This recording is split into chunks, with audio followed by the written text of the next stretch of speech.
Welcome back to the Celtic Exchange Weekly. First episode back in a number of weeks, I think, post-cup final. So it's been a few weeks break. We've done some stuff in between. As everyone will know, there's actually been some big changes at the Celtic Exchange. We'll get into that just shortly. But in the meantime, myself, James and Paddy are back for a fifth season, no less, covering all things Celtic. James, Celtic have been making some moves in and out, actually, in terms of transfer stuff. What's your general thoughts on how things are going just now? Yeah, it feels like they're working to a plan, which is as it should be. We know Brendan Rodgers a long time now, and he's not the kind of person. Do we really know Brendan Rodgers? Well, are you ever really going to know? There's two Brendan Rodgers. Yeah, I'd say. But you know him in terms of the way he goes about his business. He's a prepared man. So I'd imagine we're coming into this transfer window like the kind of early days of Ange's tenure, where you were just so clearly working to a plan and filling in the gaps and moving out those that weren't quite fitting. I think we're seeing a bit of that already. I think the puzzle pieces that will dictate the rest of it is who is not staying. I think there's going to be some moves out that we would expect and some that we wouldn't expect. But I think then they'll be on the deals to backfill those and not just fill them, but improve upon those positions. Yeah, at the moment, Paddy, there's no huge exits, or certainly no surprise exits from the first team. Greg Taylor has finally been confirmed as off-skate, and we'll get to that in a wee minute. Some youth players have moved on. Matthew Anderson, Daniel Cummins, we'll certainly cover them too. But James is right. We don't yet know, does Nicholas Kuhn stay? Does Daizen Maeda stay? Does Rio Hitati stay? And any other mystery exits that might come about. But James talked there about a plan and about filling the gaps. And I actually think so far, none of the early business has blown us away, but it's been quite smart business, particularly smart with KT. But you've got Ross Doohan, just makes sense, doesn't it? Backup goalie, homegrown, Celtic homegrown player, home-trained player. Benjamin Nygren adding some options up front. Osman, who will have a bit to go, but he could potentially come in and pose a threat to the striking berths. What do you think of the business so far? Yeah, I think it's been clever. I think we're not really giving too much away in terms of who could potentially be leaving the club soon. And I think a lot of those players that were maybe kind of waiting on to come in, they have to wait until we do start seeing the likes of maybe a couple of our centre-halves leaving, maybe a bit of movement up in the wings or potentially even up front as well. I think midfield, I still think stuff will happen in the middle this summer window as well. But again, I do think it is all down to who moves on, because it's quite busy there just now when you look at it in terms of what we would class or what we would expect to class as a first team player. So we've been boxing pretty clever so far. I think that there is still quite a lot to do, and I think we'll probably will see a lot of it happen this month. I think a lot of it will start to click into place, especially when the Club World Cup finishes. Easy for me to say.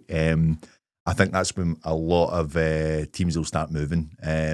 If you remember last year, kind of what we were talking about, a lot of teams found it a little bit later to settle into the season, especially those in the Champions League. A lot of the bigger teams weren't taking it as seriously. I don't think that happens the second year round, and I think a lot of them will be moving pretty quickly to get what they need in. Yeah. What's pleasing, James, is that I think you quoted it, Paddy, the other night, that Vujami Sinisalo was our first signing last summer, mid-July. Yeah. We're recording here at the very start of July, and we've got 4 confirmed in the door: KT, Ross Doohan, Benjamin Nygren and Callum Osman. A Japanese lad on the way. We'll get to that as well. But the question is, will Celtic wait to make their big signing, the big number, only if we make it through that playoff? And that playoff, so the first leg is mid-August, the second leg is the end of the month, and then the window slams shut at the end of August, start of September. I've not got the exact date.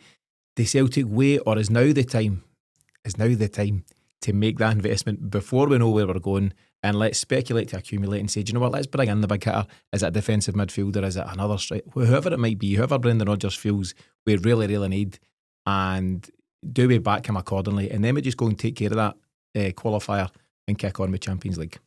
There's a lot of ways to look at it. So if you're talking about, for example, signing a £10 million centre-half. That's what I'm saying. Right? We've spent £12 million in 3 centre-halves that don't play for us. So Trusty at $6 million. Lagerbielke. Nawrocki at 4 and a bit. Lagerbielke, yeah. So we're spending that money anyway and not getting it right. So I'd rather we just went... So that You'd rather get it wrong in a winner than get it wrong in 3. Well, I'd rather get it wrong full stop. But no, what I'm saying is I suppose there were no qualifiers in those as well as different kind of timing, but the thought of not qualifying for such a lucrative Champions League as it is now is unthinkable. To gamble with that is unthinkable. To gamble with that when you've got £80 million sitting in the bank is beyond unthinkable. So go and spend that 10 million on one guy or however many players that needs to be, and you'll get rewarded. If you gamble with it Celtic style, then you're more likely to not qualify, and the opportunity cost of that is just wild. Yeah, and on that, so we discussed Champions League versus potentially having a run at Europa on the Bag of Cans episode on Sunday. Last time we all said a lot of silly things. We did. We all said a lot of silly I things. still stand by it. Well, that's the thing. So I can understand. So Paddy and I think to an extent Miff are quite open to the prospect of, if it happens, let's have a crack at Europa and we could potentially go and do something special there. And I think there's every possibility we could. But in terms of the Champions League, it's not just, getting there and the money, and the money's, incredible, and what that money would allow you to do moving forward. And you talked, James, about the cycle. If we qualify again this year, it allows you just to move up to another bracket and then another bracket and continue to buy players at a level, Arne Engels level and things like that. But it's also what it does for you in terms of your stature and how attractive it makes you to players that want to come and be a part of it. Players see that you've qualified for that and they're all over it. And if they were maybe swithering between yourself, us, Celtic, and like a lower league English side, for example, but that Champions League prize is there. All these things. So it's not just the tournament, Paddy. It's everything that goes with it. Money, of course, but prestige and who you can attract, and also how it motivates your existing squad. Yeah, absolutely. You need to have the right negotiators in-house though to make sure that that's the reality, and trying to get those players in now is such a difficult task, especially if we've got a board who, and I can understand this, because as much as we've got the money that we have at Celtic, the board will still not be too keen on bringing too many players in and bloating it in case they don't lose some of the players they need to try and offload as well. So I think there is a little bit of hesitation until we see some of those bigger earners, players that were expected to do well for us that just maybe hasn't worked out, until they move on. I think we might sit in our hands a little bit. In an ideal world, we don't. We push the button now, we get ourselves ready, we're fingers on the pulse for players coming in, and they're getting at least a bit of pre-season and they're ready for those qualifiers, and then that's when we kick on. I think it's such an important part of Celtic to really remember what happened in those years under Lennon, under Dyla, when the qualifiers were coming thick and fast in July and then into the August. And the amount of nearly games that we had, the amount of times that we didn't make it into the Champions League, we can't make that mistake again. It's going to get harder again. I think it's been covered on the 20-minute Tim's podcast with the guy from Scotland Coefficient. It's dark times around the corner for Scottish football, not just for Celtic, it's for Scottish football.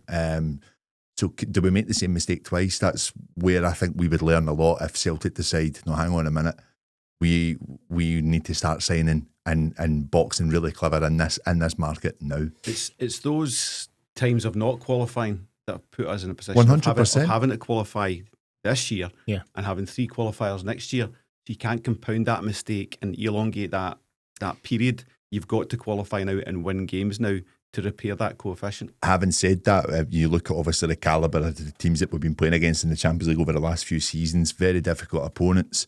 You've also got to look at the weak attempt from some of our other clubs in Scottish football that haven't showed up. Some of the attempts to try and get into group stage football, some of the coefficient points that have been up for grabs against lower, weaker nations or in opposition from different leagues. We only have ourselves to blame as a footballing nation for where it is at. And obviously you look at what Rangers have done with their coefficiency over the years, and in terms of probably how that's maybe kept the head above the water with them doing so well in the Europa League. And it's very difficult for Celtic to win games and repeat that in the Champions League. It's obviously a higher level. But it's not just Celtic and Rangers that carry that. That's the big issue, I think. So, yeah, do we act smart? Do we act wise? We are going to be involved in qualifiers again, whether we like it or not. So we need to start learning now. Yeah, and I think also, though, Celtic as a club need to think about, what next year's qualification looks like and the year after and the year after. And it is quite a grim picture that's been painted. And, you've got to appreciate that coefficient points at Champions League are worth far more than the wins and the draws you would get in Europa and certainly Conference League. So it's it's an obvious thing to say, but it's very much in Celtic's interest to get these points racked up just now, and you need to invest in that so that you do qualify again and again and again. They're worth far more in terms of what you've come up against, but actually it's the same point you get for a win in the Conference League. Is it? Yeah. All the same. I wasn't sure on that. Yeah, it's all the same. Is it? We need to take your word for that. We'll need to check. We're open to listeners' callers on that one. No, I'm as always, our research is impeccable. But you're right. Paddy seems to be. When you watch Hearts, I watched or followed Hearts results in the conference group stage last year, and they're on with Dukla Pumfers and that kind of stuff. Like, there's real chances. You're thinking, well, they'll go and win that. Did they miss out in qualification by goal difference? I think it was something like that. In the last minutes, it was in the last half an hour of the game or something. Yeah, but no sympathy because it was all there for the taking, and you do genuinely hope that your other teams in the country perform well at those levels because it props everybody up and it helps us move forward. But we'll kick on. As we mentioned at the top of the show, the big news is that the Celtic Exchange launched on Patreon last Thursday. Big launch, big response, and really delighted with everyone that's got on board on that so far. That's now where everything we do, with the exception of this weekly show, will be moving forward. So that includes the matchday episodes, our videos, our specials, including the Bag of Can special if you want to check that out. Strong language used throughout. Plus our exclusive Celtic chat area where you can talk Celtic 24/7 with Celtic fans just like yourself. And it's something, James, we're really excited about. It's got off to a flyer and it's been pretty enjoyable over the last few days to interact with the various members there. It's been great. I've been really enjoying the chat groups. That's a new function entirely for us, really, isn't it? Obviously, we used to have a lot of interaction on YouTube and maybe to a lesser extent, maybe not on Twitter. But it's the same people who are now across in the Patreon groups. It's great to see some familiar names and avatars in there. So yeah, we're all going to be in there having the same kind of chats we're having here in that group. What are you, James CE? James Celtic Exchange, you're Paddy CE? Nice, so people can chat there. Paddy, there's a short video on our social media pinned to the top of Twitter and Facebook and stuff if anyone wants to check that out. But where, Paddy? Big test for you here. Should people go if they want to check it all out? If they would like to find it online, it's patreon.com/Celtic Exchange. Spot on. One take, Paddy. James, there is a code. So everyone that visits that site, you can access everything we do for £5 a month, but there is a code to give anyone that's joining for the first time 50% off their first month there. There's a code for that. The code is KT63. KT63. You can't doubt it. So to capital K, capital T. Capital K, capital T. So to celebrate KT's return, KT63 at patreon.com Celtic Exchange. I never doubted you two for a minute. You did. I knew you would nail it first time. I'll do it again after. Aye, 100%. So be sure to check that out when you get a chance. Moving forward, let's glance quickly at the Bag of Cans episode. That is there, as I say, for anyone to check out. Good fun. So we do it a couple of times a year now. We sit here, we have a few cans, and we talk fast and loose all things Celtic. One of the big things we covered, Paddy, on Sunday night show was our best attempt for what it was worth at a Celtic 11 from the year 2000. That was a suggestion from Tommy Dawson. Tommy's a member over at Patreon. And we had a kind of decent crack at it. Do you want me to remind you the lineup we went with? Go for it. So Arthur Boric in goals, Didi Agat right back, KT left back, CCV and VVD, your centre halves, Lennon, Lambert, Lubo, Naka, your midfield four. In any order, they can just shuffle about right and left. Sutton and Larsson up top, but we did try and play the game without Larsson because it would always be Larsson, and Kyogo managed to get in the back door there. Various other guys mentioned, Paddy, but quite good fun and not easy to try and nail that team down. It's not easy because it's very easy, but I think we've all got so many good memories of the Neil sides, and I think you actually really start to think about who's played with us since. Obviously Nakamura was under Strachan, and actually a really difficult team to play for at that time. Rangers were hurting. They wanted to try and get back on top again.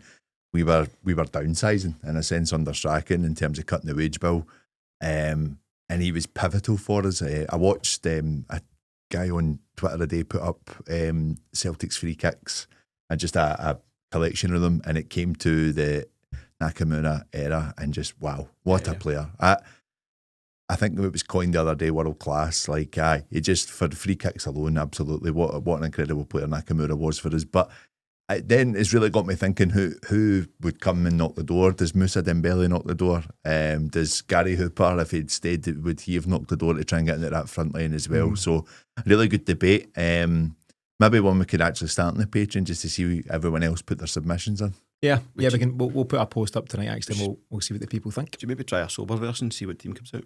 Completely different. Just scrap that 11. I mean, James, with clear, soberer eyes, anyone that you think we maybe missed out, anyone that would warrant inclusion? No, I think we had the debates, but Hartson would have been ahead of Kyogo for me. I just thought Hartson was a phenomenal player and did phenomenal things for us and at a great time for us. Yeah, so good debate, as I say. It's all there in the Bag of Cans episode. We will put a post up as well for people to put their best 11 and we can debate that back and forward with everyone there. Moving forward, so just yesterday, Callum Osman was confirmed as the fourth signing of the season, 19 years old. Joins us from the Fulham Academy, a 4-year deal. He'll wear number 19 for Celtic. Paddy, where do you see him fitting in? Does he go straight in? Does he compete? Does he replace Johnny Kenny? Is he there to compete with either? Where's he at? I honestly don't know yet. Do you know, I think it's going to be interesting to see how he's used in pre-season, but I don't think you leave Fulham at that age, at that point of your career, to come and sit and do nothing. I think that the contract on the table, absolutely, absolutely, and I think it's a good setup for him to come in and try and prove his worth up in Scotland. He'll looked at Dembele, he will have looked at Matt O'Reilly and thought, why can't I do this? And from what I've seen, from the footage I've seen, he looks very, very mobile, and I think that we need quick pace strikers. I think that we've really, really missed that since Kyogo's left. I'm excited. The Fulham Academy, James, comes with a great reputation. Paddy's mentioned Moussa Dembele, Matt O'Reilly, and Paddy Roberts also came through there, I think. Yeah. City signed him for 11 million from Fulham, if I've got that right. So they've got a decent pedigree, and I suppose until we see him with our own eyes, we just need to take confidence that he certainly had a decent CV at a young age, and the hope is that he can now kick on with us. Definitely. It's hard to get footage of these guys because he's only 19, so he hasn't played senior football, so on and so forth. You go and watch some of the YouTube footage, and it's like a Astro pitch somewhere, and somebody's got a bad camera and they're looking at people's legs. There's only one game that he scores a hat trick against Spurs. You might have seen that. No. If you have. And so he scores a perfect hat trick, left foot, right foot header. But his movement and his determination, grit to win the ball back. So he's quite a hardy wee guy. He was down winning the ball back in his own half, takes it down the line, gives it, and then ends up in the box and puts it away. So it's only one game, but he seems to have something, and Celtic must have obviously seen that in him. They best since Larsson, too soon. Whoa. Too soon to say. Bag of Cans is back. Yeah. The Johnny Kenny one's a sad one if that comes to pass, but I think that's most likely. Yeah. I think it's going to be Osman taking that jersey, Johnny Kenny moving on. I thought when he got his chances last year, he didn't disgrace himself by any stretch. Okay. But it's what they're seeing in training, maybe different profile, whatever. But if he moves on, Osman has a jersey to fill there. But I still think we need a striker beyond it, obviously. Yeah, I think Johnny Kenny's good, but whether he's good enough, Paddy's the big question. He's now going into the last year of his deal, and I think the suggestion is he might go out on loan. He'll be involved in pre-season. He'll likely play on Friday against Queen's Park. In fact, he might be off. He's done some international stuff. Who knows? But he'll be given a chance to an extent. But I think Osman coming in, the writing's kind of on the wall there, James, and I think you're right. It will be Maeda-ish, right? Left winger striker, Adam Maeda, Osman, and I think we should be signing a 9. We must be signing a 9 to replace Kyogo. Yeah, but I think with the Kenny one, I think for me, if it seems that we've put out a bit of a buffer to obviously the $500,000 that Bolton have offered, saying we want at least $1 million. They're valuing him at that amount, and that's the calibre of team that are in for him.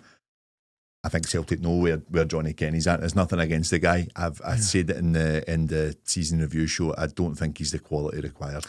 You might be right, and I suppose to a huge extent, the team that's coming in for you indicates the level you're at. That's League One Bolton. It's not even, I don't know, a West Brom or bump further up to like an Everton. He's just not at those levels yet. He might kick on to get those levels. I really like Johnny Kenny. I think he's an honest guy, and he's certainly got some qualities, but Celtic need to be, if we're aspiring to be a genuine year-on-year Champions League club and not just being at the Champions League competing in the way that we've done last year, I think we probably need a wee bit higher.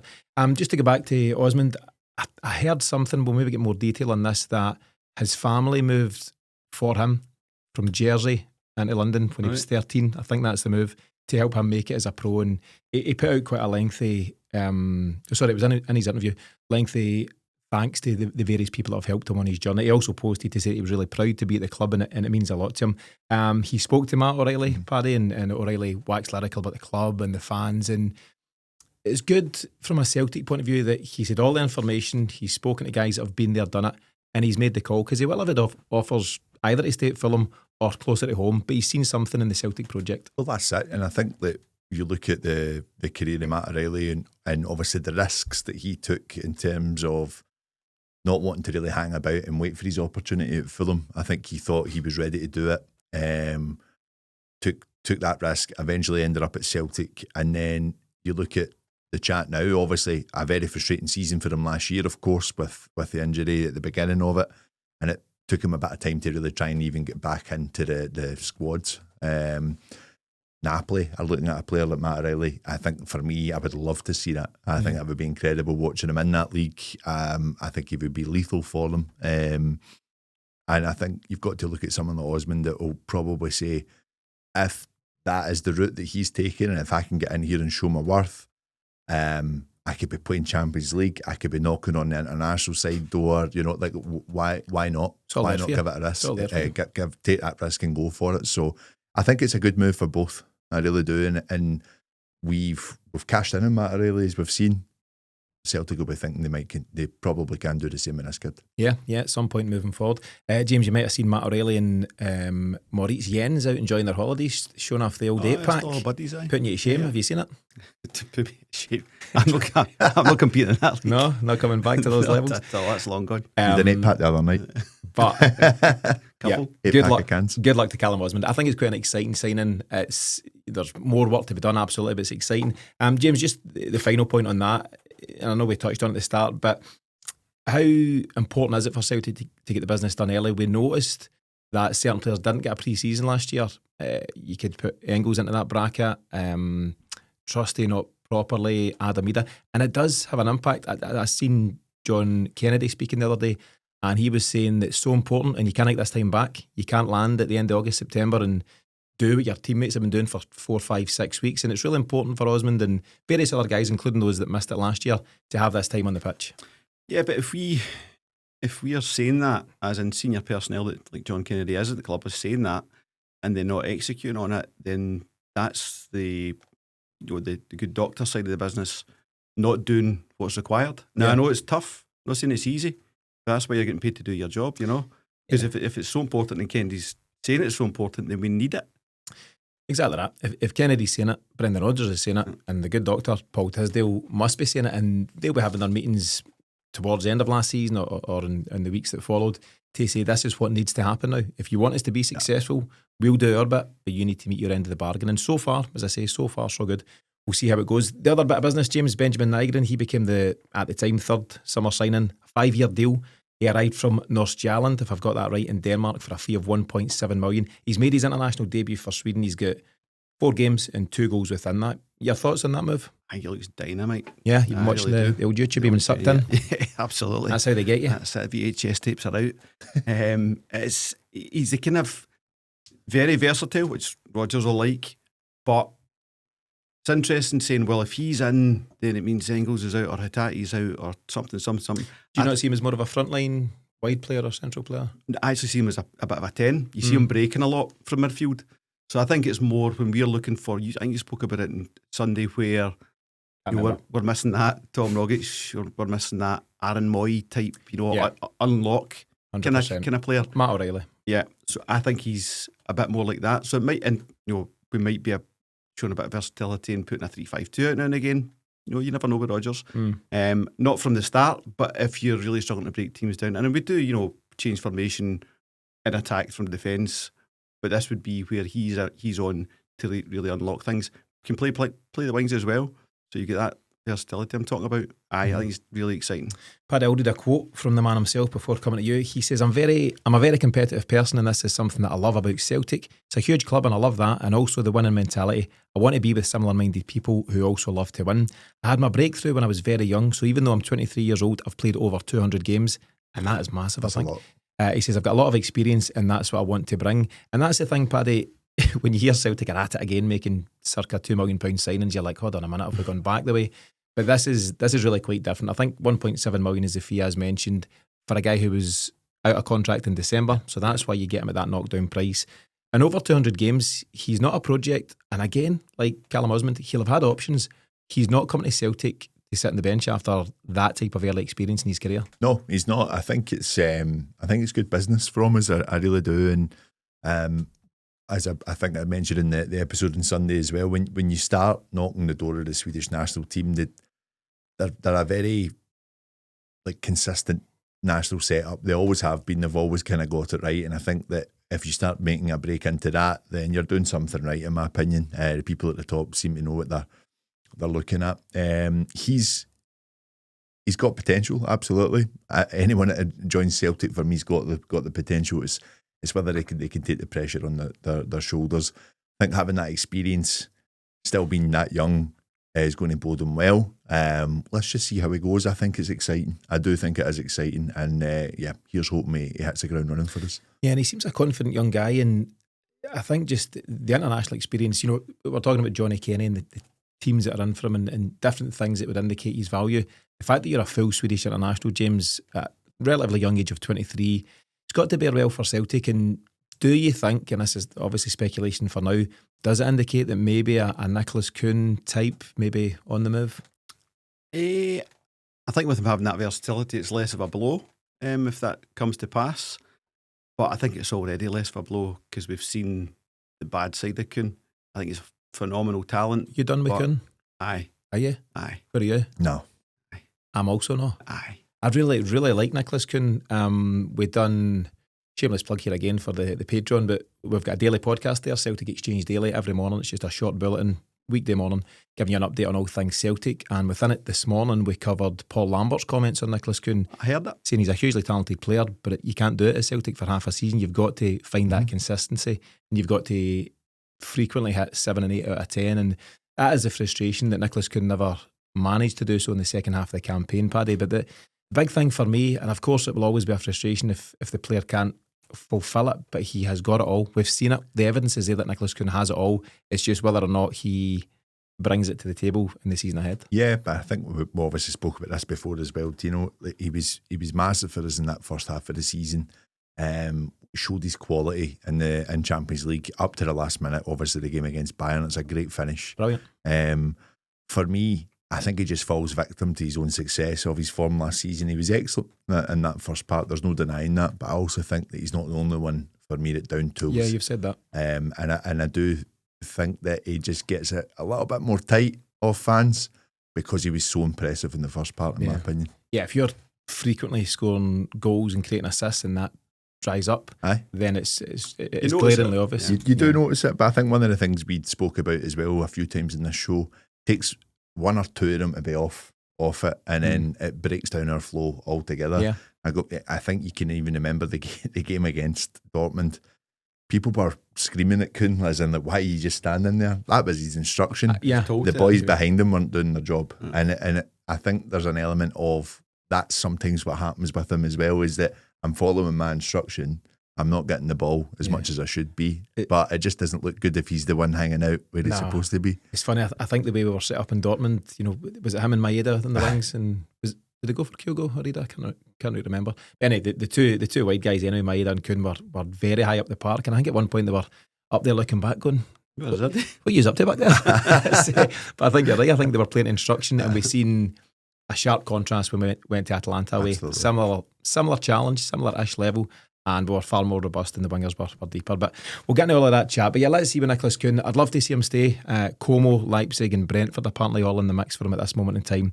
Let's see what happens. But Benjamin Nygren, I think we can all agree he could add some excitement, and let's see where we go. Before we move on, some sad news just to cover. It's our first real opportunity to do so with the sad passing of Lisbon Lion John Clark. He passed away last week at the age of 84. John Clark joined Celtic as a player in 1958. He was there till 1971, notably winning 9 in a row and the European Cup and over 300 appearances for the club. James, just really sad news. Your comments on that? Yeah, sad indeed. Anyone you talk to at Celtic or anyone that ever had any interaction with John Clark said you're just a gentleman. Quite a quiet guy, but just classy guy. Spoke to my dad about him as a player and stuff, and just said, similar to his personality, a classic kind of player as well. and a bit of stealing, kind of like quite early to be doing sweeper type roles as well, you know, with a bit of Jock Stein influence there. Just a big loss to the club, and it's another one of the lines away, you know. Yeah, Paddy, just your own thoughts on that? Yeah, just obviously, he was massive to what Celtic is today, and one of those people that the term is that the jockey are immortal now, and you look at that whole Lisbon Lions, how important they are to Celtic, and what we as fans sing about to this day, and will continue to celebrate, and the biggest achievement, played in the biggest game of this club's history, and to then go on and have the career he did, assistant manager at the club, kit man, just gave his life to it and loved every single bit of it. So yeah, a real sad day for the club, a real sad day for that era. But yeah, he'll forever be remembered. Yeah, and as you say, Paddy, he just gave so much of his life and so much service to Celtic. Just one of our genuine greatest heroes, and a sad loss. Yeah, there's just a quote here from John Clark. He said, "I was a Celtic supporter, a Celtic player. It's been my life. I've really enjoyed my life, and when I look back, I couldn't ask for any more." And just a sad loss for all at Celtic, all involved with Celtic, and certainly for the Clark family. John's service will be at St Mary's in the Calton at 12 o'clock on Friday, and the procession will then make its way down the Celtic Way around about 1:15 for anyone who wants to pay their respects. James, moving forward, it's been confirmed by Celtic that Greg Taylor's joined Greek side PAOK Salonika, and there is a tweet that goes out to say, "Everyone at Celtic would like to thank Greg for his vast contribution and efforts for the club. Best of luck and thank you, Greg. We Shamrock." And there's a wee video showing some highlights. It's been turned out to be a bit of a saga, but he's moved on now. You know, whether anyone wanted him to or not, and that debate might have raged on for some time. But a great servant to Celtic, 6 years, 11 trophies, maybe 12. There's a bit of debate. 12 trophies. It was in our quiz the other week, you see. But James, you can't fault a guy who gave his absolute heart for Celtic during a successful time. Yeah, you know, I've always thought there was improvements that could be made in his game, but you couldn't doubt his attitude. Every single game he turned up, he gave absolutely everything, particularly against Rangers, particularly putting Morelos on his backside. And Cantwell. And Joey Barton, who was at Kelly. Collect the whole set. I know. So, yeah, popular for that alone. But you know, I was speaking earlier on about Kuhn, and one of the reasons is I think his attitude is off. Taylor's attitude was never off, you know. He always gave absolutely everything. And but I get snatched online for this, but I said he was one of the captains in the squad. I think he's got that captain attitude about him. You've seen that in some of the footage, you see the behind the scenes, you know, cup final stuff under Ange and Brendan. He was a leader, Paddy. He was a senior player, and I think he was very well respected by his teammates. Yeah, I think so too. I think he was a real nuisance to people. Didn't really let them rest in their laurels. I think he was very important to Ange in his first season, without a doubt. Listen, I've made my feelings clear about Greg Taylor on this show. I wish him all the best. I think he done really well for Celtic. He got his trophies, seen off other players coming in. Again, I think a lot of that was down to the calibre of player that we were signing. I don't think he should have been at the club as long, but I don't blame Greg Taylor for that. Yeah, it's up to the club to replace him with better options, and so far they've not done so. And the running joke is we've replaced KT with KT. We never managed to replace him properly. Greg Taylor done a very decent job, a very admirable job, but we brought in various left backs, and at various points they came and went, and now KT comes back, and that's how it's gone. But I agree, Paddy. It just seems the natural end to what was a very successful spell. Just finally, he had a wee, I think it was Instagram back and forth with Chris Boyd today. So Chris Boyd messaged to say, "Oh, is that you back supporting the Gers now?" or something like that. He says, "Absolutely no chance. The most successful club in Scotland will do for me." Something like that. So good luck to Greg Taylor and his family out in Greece. James, a couple of further exits I'd mentioned at the top of the piece. Daniel Cummins from the youth team, as well as Matthew Anderson. Quite disappointed about the Anderson move, but I'll get to that in a second. Daniel Cummins, he messaged to say, "I just want to say a massive thank you to all the coaches and staff and everyone associated with the club. It's been a pleasure. Another massive thank you to all the boys. It's been a great journey and I've made memories for life. I wish the club and everyone else the best of luck in the future. Hail, hail." It looks like he's going to West Ham, and I don't know if Cummins would ever have made it or not, but he was the top man in the B team, 20 odd goals, Europa League goals and all that stuff. But he's another talent that hasn't made it through, and it's an ongoing problem. This is a different kind of problem than an academy problem. This is a football structure problem. There's something not right that players in countries and clubs our size are getting the best of their talent whipped away to just backfill squads to not develop the players. If you're looking at player-first approaches, that's not a player-first approach. That's giving them less chance of development, I would say, for the size of their squad. From an agent point of view? Well, that's a second point I would make. This is more, I think something's got to be done about the way UEFA structure certain players or certain ages of players just fleeting about like that. Because they're just going to, the agents are getting paid to make the player move. Look at the path that what the last 10 guys have done, what Daniel Cummins has done. How many are playing football? Some of them aren't playing football at all. The boys to Bayern Munich, that's a high profile one. There was a goalie went down to Liverpool, I think. Ben Doak, obviously, and hopefully he can kick on. But not many. It's not in the players' interest. And you know, I would say, I hope I'm wrong here. I really do hope I'm wrong. I don't think Daniel Cummins will kick a ball for West Ham. He'll kick about that Premier League 2 thing, the under-23 set up, and he might develop and then go on and make a good career. I hope he makes a good career and good luck to him. But Daniel Cummins isn't the problem. It's the system. So there's a disconnect in the way players are coming through. Obviously, Paddy, Celtic confirmed last week that Shaun Maloney comes back to the club. So Daniel O'Day was in this player pathway role. He's now moved on as Swansea as assistant manager. Daniel O'Day. What a channel. What a voice. Daniel O'Day. Darren O'Day. But Darren O'Day, and I think Rodgers referenced it, always had that niggling thing to get back into management. Does Shaun Maloney not have the same thing? Is it the right appointment? I think he's got all the experience and ticks all the boxes, but if someone comes calling again, does that role just continue to change? Is it the Friends Act as well with ex-players? No, listen, I think Maloney coming in hopefully brings a bit of experience in the coaching side and the manager side that he's had as well, and hopefully solidifies a department that is, for me, it's failing. It's not been great lately, in my opinion.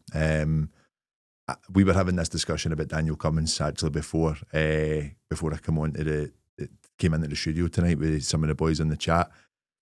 There's an element where you look at Celtic and how many players we are losing season after season to English teams at the moment as well.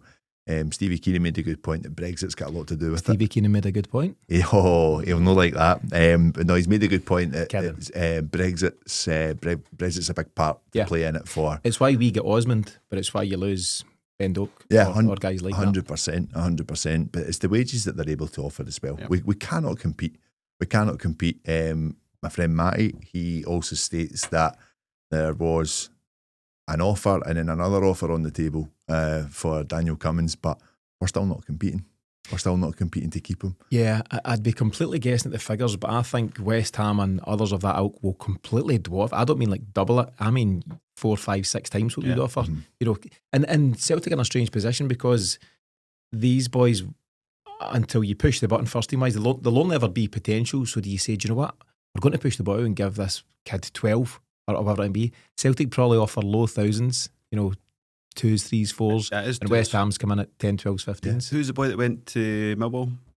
Daniel Kelly. Daniel Kelly. So I think their offer was 2 and Millwall's was 10. Yeah. Right, so I know where I'm going if I'm Daniel Kelly. That's just the way it's got to work. Do you want to play football?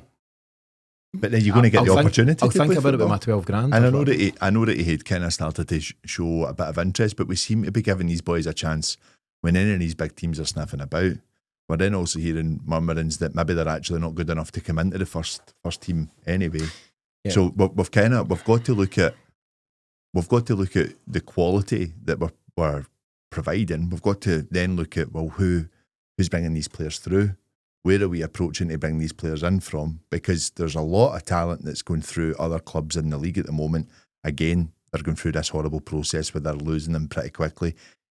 It's Celtic's net and it's Celtic's reluctancy to bring these guys through and give them the opportunity. Yeah. But they have to be good enough to come into the team. And if they're getting training with the first team, if they're getting loaned out to other teams and they're still not good enough, to speak about Anderson today, what are we supposed to do? But there's a unique gap at Celtic between top of youth academy and bottom level of first team, because losing games, losing traction in the league is a disaster and fans won't put up with it. We need to have more patience for. We do. We tested a lot more younger players in Martin O'Neill when the going was tough, and it was neck for neck every single season. That's my point there. Ross Wallace, Colin Haley, Liam Miller, all players that came through and really, really had an impact. Shaun Maloney being a great example for one as well. It's died off. Yeah. It's completely died off. That last half hour. I'm finding it really hard to square off who to blame, for looking to pin this on a section of, is it within Celtic, is it Scottish football, is it European football in the bigger picture? If in doubt. But there's, so for example, Daniel Cummins and Rocco Vata, maybe Daniel Kelly, they at their age were amongst the best players in the country, not just around, not just Glasgow, West of Scotland, best in the country, and that's why they end up at Celtic. So what happens when they get to a point? And I wonder if, everyone's criticising Steve McManus's and Darnell Days to the left there. Who else? Johnny Hayes is a coach there now, and various others. Maybe they're doing a sterling job and getting these players to level and saying, well, we've done our bit. We've developed them to be the best player they can be. Experience. Now it's up to you to bridge that gap. First team, set up and do something and feed them some minutes and get them that experience, because you can only get better by playing games and testing yourself at a better level. There's only so much you can learn joking about the Lowland League playing against. It doesn't make sense. Whoever. Scrap that. Cumbernauld Colts and civil service strollers, and I say that with respects to those clubs. But the best young players in the country can't be developing playing against them. I don't know. Do you know? That's an episode. We keep threatening to do an episode. Let's do an episode on it, because it's a bigger picture. And just to round up on it, Matthew Anderson, a guy who I think we were quite excited about, because there was great noise about him and what he potentially might do and might come back and be that pretender to the KT throne at left back and all that stuff. He's moved on, and it's just a fairly low-key move. Caught us by surprise. Yeah. He's taking a move. It's a Belgian second-tier side called KV Kortrijk. I think I've got that right. It was Ostend, no, Belgian second division side, and it's the guy. Forget about Ostend. We're not going to Ostend anymore. But it's the guy Vincent Tan, who owns Cardiff City, right, that has invested in them. Quite an ambitious club by all intents and purposes, but not a very exciting move in our eyes. It's quite underwhelming. Celtic have reportedly added a significant sell-on clause, which in itself makes it even more puzzling, because it means they think he's a good player and they'll kick on. Why can he not kick on with us? And as I say, we don't have the answers to that right now. Just quickly, are you concerned in Anderson's absence that, as it stands, we don't have this cover at left back? Listen, whether KT plays 50 games or 20 games, you need backup and cover and competition. We don't have it right now. We don't, and especially for Anderson getting out and getting some experience at a different level, probably a more technical league than what he would have been playing at in the lower leagues here. I think it would have made sense from a fan's point of view that he does come in and be the backup, gives Taylor the rest here or there. Still a few players that we could hopefully do that. I'm wondering if we maybe see a bit more of Turley this season. Mitchell Frame's been talked about, but apparently he's had some injury issues. But right. Highly rated youngster as well. But the term highly rated youngster, it just swims around Celtic and then we don't see them. Yeah. There's so many Mitchell Frames. Aye, that is, and I think that's where we need to, as a club, get a little bit more serious about what is actually our end goal with our youth products. What's the end goal with the academy? You see the move to upgrade Barrafield, in the hope that obviously that's going to be a big part of things, and I'm hoping that is the beginning of a new project. But I feel that we've been saying this for quite a long time. I really do, and I don't know. Do we go and waste money on a backup left back when we could have kept Greg Taylor? I think we'll have a Osmond type left back in the building in the next 2 weeks. But what does that like? And no offence to Osmond coming in, I'm excited to see what he does. But what does it say to the rest? And what wages is Osmond's going to? Is he going to be on that Daniel Cummins couldn't be on? That's my. There's two problems to solve there. The first problem, which has always got to be the first problem, is the team strong enough? And it's not, and it wasn't going to be. It looks like with Anderson or Taylor. So it's too short term to then say, there's a problem in the academy. You've just got to fix the team first of all. So we sign a decent quality backup for KT with a lot of potential, and then much like Osman, much like Arelli, there's potential for resale and all that stuff as well. So, but then you come across to the academy side of things. The Maloney signing for me, and I like Shaun Maloney. I like the way he thinks about football, but it's slightly baffling as well, because we've got a problem with getting guys from that stage to that stage. And has Maloney got a track record of taking guys from that stage to that stage? Well, it depends what his remit is, because he's not a coach. He's here to get the shirt and tie on and get behind a desk. It's that type of role which puzzles me. Has he done that role before? Well, no, he's not. It's a new role. Celtic created that role, and Daniel Dale was the first guy in the role. But what's it for? That's what I'm saying. It's to work out what that pathway will be. It's to be that bridge between the first team and the B team, and try and guide these careers. Is it creating a pathway where it says, right, these kids have got to a level at the B team, they now go out on loan and they go to these European feeder clubs, Admira Wacker and clubs like that. It's basically to look at each individual project and work out the best way to potentially get him to the Celtic first team. And if he's not to make it, then off he goes. So I think it's to try and ensure more get first team minutes than has been happening until recently, because we keep harking back.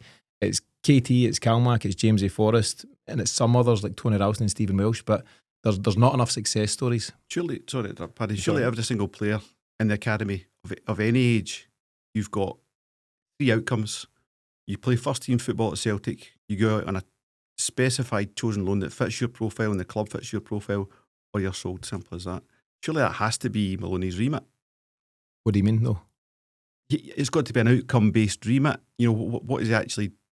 Well, his remit will be to ensure there's more number ones. That's what I'm saying. His target is to get more. Yeah, but it's number one or somebody you can develop or sold. I think it'll be more. Just to see if we get any control over it, Just look at the players that have gone out. It's just drifted. It's not been in our control.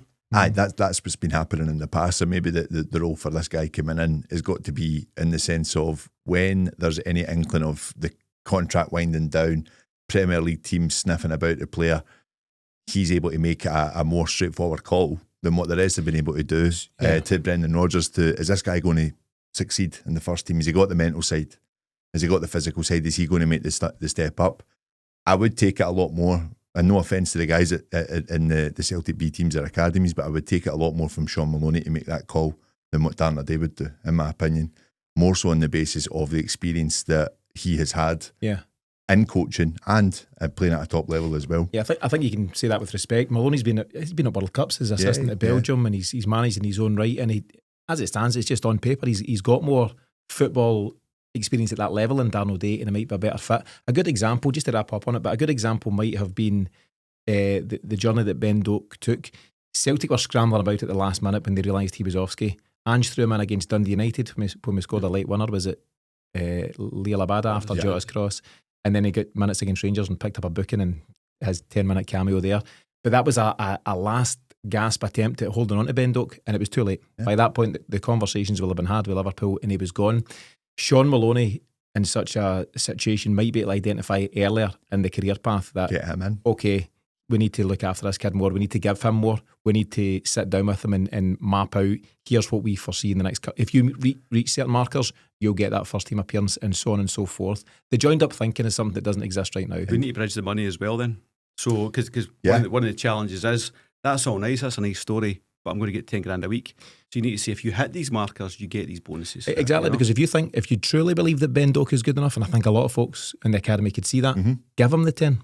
Give him the 10. Trust your own judgment. Give him the path to the 10. Yeah. Trust your judgment that you've been working with him for years, and now we're going to give him the money rather than just say, sorry, Ben, the limit's 3 grand for guys like you. There's also that element as well when you look at Maloney, the team that he had to break into in terms of just an incredible setup. And again, I go back to football's completely changed, right? It's got a lot more physical. It's got a lot more to a different level of,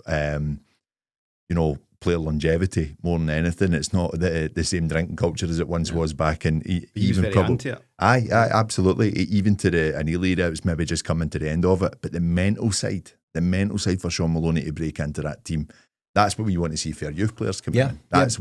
They need to be able to wear that jersey. Come in and believe in yourself. Aye, absolutely. Come in and show why Celtic took you on as a kid and why they put so much faith on you to get you to this level. And we've seen it's a heavy top. And he can teach them all why you don't take free kicks off of Henrik Larsson European finals. Still not over that.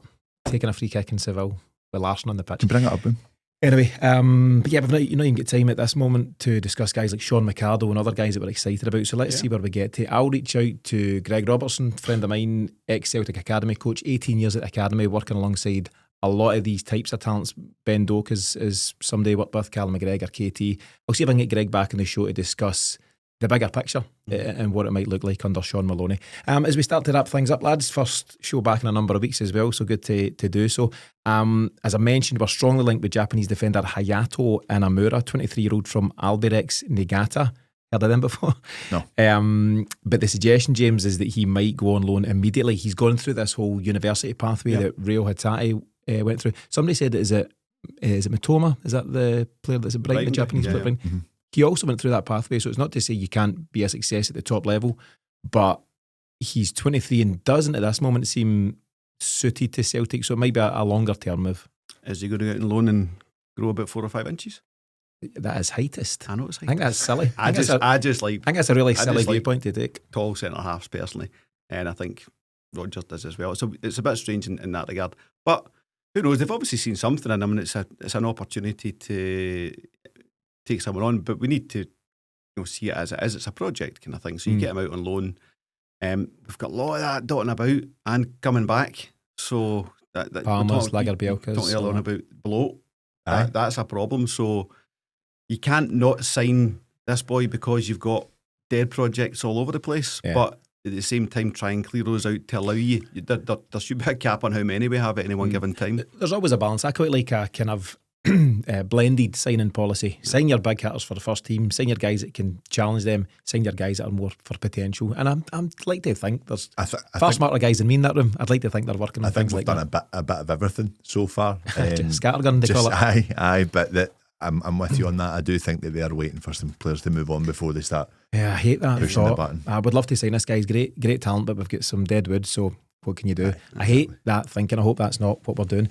Couple of other quick updates. Celtic play Queen's Park on Friday. It seems very quick, but I would expect a mostly youthful Celtic side. I've seen Dane Murray in some of the pictures at training, Stephen Welsh, Kyle Ewer. I think he's not the captain, but he's a centre mid in the B team, and various other youngsters, so they'll maybe feature with a few first teamers thrown in. Anyway, we'll see, but it's the first of 6 games. It has come up very quickly. The players are doing a lot of hard work over the last few days by the looks of it, so we'll see how that goes. The new third kit's revealed. We covered that in the show. You two don't like it, me and Miff do. I don't care. What you got to do? We'll move on. Paddy, finally, if people want to see more from us every single day, where can they go? Patreon.com/the Celtic Exchange, using the code TK36 KT63 to get you that discount. Paddy, your final words for this week? Yeah, just excited that it's back on Friday, even though it's a pre-season friendly. It's good to see where the youth boys can maybe come in and actually, if they say, right, I want to be a part of this full programme for pre-season and start knocking a few doors down, it's a good opportunity for them. I think it's going to be an exciting season for us. I really do. I'm hopeful, just with the way that the transfer business has started, is that Celtic are just waiting for a few moving parts to kind of happen. And like I say, with this Club World Cup coming to an end in 2 weeks. Is it 2 weeks to go? Maybe a week or 2 weeks, I think so. Dragging, man. I might be wrong on that, but my hoping is that starts to open the door and a few players start moving on and we start getting in who we need. Because I think the quicker we get them in, the better, and we're ready for those qualifiers in August. Yeah, and the indications are that the club are trying to do their business early, so hopefully that's encouragement for what's ahead. James, final word goes to you. Yeah, it's just you can start to see. I was actually just this morning going, right, let's start mapping the fixtures and see where you are in your life on that particular weekend or whatever kind of thing. So that tells you pre-season is well underway and we're starting to get back to business. I think your point earlier on about clubs last year in the new Champions League format, seeing it as maybe you used to see Italian clubs not even attending games in the early stages and then going, that attitude doesn't work in this new format, you know. So that'd be interesting itself to see how that impacts the transfer window and the activity, because those moves unlocking opens things up for us to get busy, you know. Yeah, big time. Yeah. Let's see what happens in the coming days and the coming weeks. But in the meantime, thanks to James and Paddy for joining me. Thanks to everyone for tuning in. We'll be back next week at the usual time, so it's Monday evening for the weekly show. And don't forget to head to patreon.com/Celtic Exchange right now to check out everything else we're doing. But in the meantime, thanks for tuning in. We'll see you again really soon.